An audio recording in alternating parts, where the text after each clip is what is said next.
నీవు రక్షణ పొందినప్పుడు సంపూర్ణుడివి కాలేదు. సంపూర్ణత అనే మెట్టుకు నీవు 1000 మైళ్ళ దూరం ఉన్నావు అని గ్రహించు, గుర్తుపెట్టుకో. You are thousands of miles away from perfection. రక్షణ పొందినప్పుడు సంపూర్ణ సిద్ధి అనే దానికి 1000 ఆమడల దూరం ఉన్నావు. చాలా దూరము నడవాలి, ఎన్నో పాఠాలు నేర్చుకోవాలి, లోబడుట నేర్చుకోవాలి, వినయము నేర్చుకోవాలి, సాత్వికము నేర్చుకోవాలి, పాపమును అసహించుకోవడం నేర్చుకోవాలి, ఉన్నదున్నట్టు మాట్లాడే నిర్ముఖ మాటత్వం నేర్చుకోవాలి. ఇవన్నీ దైవ లక్షణాలు. యేసు ప్రభు వారు మొహమాటం లేనివాడు, ఉన్నదున్నట్టుగా మాట్లాడతాడు. ఆయన యథార్థవంతుడు, కపటము లేనివాడు. ఇవన్నీ నేర్చుకోవాలి. ఆదాము పిల్లలు మనకెక్కడదండి ఇలాంటి మంచి లక్షణాలు? అన్ని చెడు లక్షణాలే. న్యాయము, నీతి, సత్యము, యథార్థత, మొగమాటము లేకుండా మాట్లాడడం, అరమర లేకుండా మాట్లాడడం, విశాల హృదయం. నేను ముఖ్యం కాదు, నా స్వార్థ ప్రయోజనం ముఖ్యం కాదు, నా సుఖము ముఖ్యం కాదు అనుకునే ఆ ఉపేక్ష భావం, వైరాగ్యము, విరక్తి ఎలాగొస్తుంది? నమ్మి బాప్తిసం పొందగానే వీడు మహాభక్తుడు అయిపోతాడా, పౌలు అయిపోతాడా? లోకాశలన్నీ పోతాయా? బాప్తిసం పొందగానే పోతాయా? ఎక్కడికి పోవు. అవి ఎక్కడున్నా అక్కడే ఉంటాయి నీలో. అందరూ బాప్తిస్మాలు పొందిన వాళ్ళమే కదా. మన అనుభవం ఏంటి చెప్పండి? బాప్తిస్మం పొంది బయటికి రాగానే మన అనుభవం ఏంటి? లోకాశలన్నీ పోయినాయా? స్వార్థం పోయిందా? మూర్ఖత పోయిందా? గర్వం పోయిందా? ధనాపేక్ష పోయిందా? అసూయ పోయిందా? ఏం పోయింది? బట్టలు తడిసినాయి అంతే. పొడి బట్టలు తడి బట్టలు అయినాయి. స్వార్థం అక్కడే ఉంది, అసూయ అక్కడే ఉంది, అవిధేయత అక్కడే ఉంది. మరి ఇదేం లాభం సార్? మరి బాప్తిస్మం పొందే లాభం ఏంటంటే, బాప్తిస్మం పొందడం ద్వారా చాకలి వాని ఇంటికి వచ్చావు. మురికి వస్త్రానివి చాకలి వాని ఇంటికి వచ్చావు, అదే లాభం.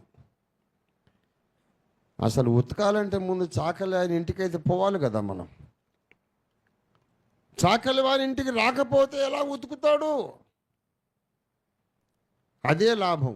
నమ్మి బాప్తిస్మం పొందడం వల్ల లాభం ఏంటంటే, నిన్ను పరిశుద్ధపరిచే పరమ చాకలి వాని ఇంటికి నువ్వు వచ్చావు. అప్పుడు ప్రాసెస్ మొదలవుతుంది. దానికి 10 ఏళ్ళు పట్టవచ్చు, 40 ఏళ్ళు పట్టవచ్చు. పట్టని ఉతుకుతాడు. ఎందుకంటే నువ్వు మామూలు వస్త్రానివి కాదు, మెదడున్న వస్త్రానివి, ఒక వ్యక్తిత్వం ఉన్న వస్త్రానివి, నోరున్న వస్త్రానివి, ఉతుకుతుంటే తిరగబడి మాట్లాడే వస్త్రానివి. అరే అట్లా బాధతావేందయ్యా, సబ్ ఇట్లా పెడతావేంది, ఇట్లా ఉడకబెడతావు, this is not right, I don't agree, మెల్లగొట్టు అని అంటుంటుంది వస్త్రం. మామూలు వస్త్రం అయితే ఏమన్నది, నోరు పూసుకొని పడుంటుంది. ఎలా బాధినా ఎలా ఉడకబెట్టినా ఏమన్నదు. మరి నువ్వు ఏంటి ఇలా కొడతావేంటి, నన్ను అలా ఉతుకుతావేంటి? అవసరమా? నాకు జ్ఞానం ఉందిలే, నాకు తెలుసు, చెప్పు రాదు, ఏం కావాలో చెప్పు, చేస్తాను, నన్ను ఎక్కువ బాధ పెట్టకు అని చాకలి వానికి ఎదురు మాట్లాడే మురికి వస్త్రాలు విశ్వాసులు. చాకలి వానికి ఎదురు మాట్లాడే మురికి గుడ్డలు విశ్వాసులు. అందుకే టైం పడుతుంది, 30-40 ఏళ్ళు పడుతుంది. ఇంకా మూర్ఖత అలాగే ఉంటుంది, అజ్ఞానం అలాగే ఉంటుంది. కానీ డోంట్ వరీ, నువ్వు మామూలు దెబ్బలకు వింటావు, లేకపోతే నిన్ను ఎలా కొట్టాలో దేవునికి తెలుసు. తోలుడిపోయే దెబ్బలు కొట్టి దారికి తెచ్చుకుంటాడు. వదలడు వదలడు వదలడు. నిన్ను సంపూర్ణురాలిని చేసేదాకా వదలడు. నిన్ను సంపూర్ణుని చేసేదాకా వదలడు. నిన్ను జ్ఞానినిగా చేసేదాకా వదలడు. యేసు వంటి విధేయత కలిగిన వ్యక్తిగా చేసేదాకా నిన్ను వదలడు. నీలో కల్మషమంతా కడిగేసేదాకా నిన్ను వదలడు. ఉతుకుతానే ఉంటాడు. ఎంత లోబడతావో అంత తొందరగా ఉతుకుడు కార్యక్రమం అయిపోతుంది. ఎంత తిరగబడతావో ప్రాసెస్ అంతా పొడుగైపోతుంది. బాగా లోబడ్డావనుకో 10 ఏళ్లకే పరిశుద్ధునివి కావచ్చు. అతి తెలివి ప్రదర్శించి అట్లా ఎందుకు ఇట్లెందుకు అని తిరగబడ్డావనుకో ఇంకో 30 ఏళ్ళు ఉతుకుతాడు. You are extending your own suffering. ఆ పరమ చాకలివాడు he's committed for your sanctification. Failure is not final. God is committed for your sanctification. God is committed. నన్ను ఎరిగిన వాళ్ళు అంటారు, అది చాలా మొండోడే రంజిత్ తోఫీర్, చాలా మొండోడు, ఆయన ఏది అనుకుంటే చేస్తాడు అని నా చిన్నప్పటి నుంచి నన్ను అంటానే ఉంటారు. నా మైండ్లో ఒకటి పడ్డదంటే అది ఎట్లాగైనా సాధిస్తాను నేను. ఎంత కష్టమైనా, ఎంత టైం అయినా, ఎన్ని ఏండ్లైనా, దశాబ్దాలైనా అది పెట్టుకుంటా. అంత గురి అనుకున్నది సాధించాలని. ఒకసారి దేవుడు నాతో మాట్లాడాడు, ఒరే అనుకున్నది సాధించడానికి నీవింత మొండోడివైతే నా రూపంలోకి మార్చడానికి, నిన్ను మార్చడానికి నేనెంత మొండోడిగా ఉంటారా నేను? I'm more committed than you are. నువ్వేదేదో సాధించాలని మొండికేస్తున్నావు, కానీ నిన్ను యేసు పోలికగా మార్చాలని నేను మొండికేశాను. I will not leave my target. సాధించి తీరుతాను. టైం పట్టవచ్చు. నువ్వు లోబడితే, సహకరిస్తే తొందరగా అయిపోతావు, తొందరగా సంపూర్ణుడు అవుతావు. లేకపోతే టైం పడుతుంది. ఎంత టైం పట్టినా నాకు నష్టం ఏముంది? నేను నిత్యుడను. కాలం అనేది నాకు లేదు. యుగాలైనా కష్టపడతా, నిన్ను యేసయ్యలాగా మారుస్తా. దేవునికి స్తోత్రం కలిగను గాక. ఆ గొప్ప పరమ చాకలి వాని ఇంటికి మనం రావడానికే నమ్మి బాప్తిస్మం పొందాం.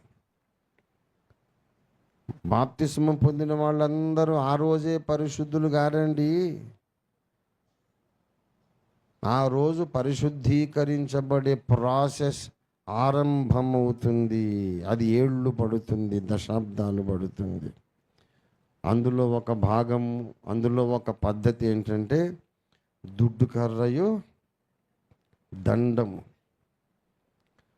దెబ్బలు కొట్టి కొట్టి కొట్టి కొట్టి నిన్ను ఆయన పరిశుద్ధునిగా, పరిశుద్ధురాలిగా చేస్తాడు.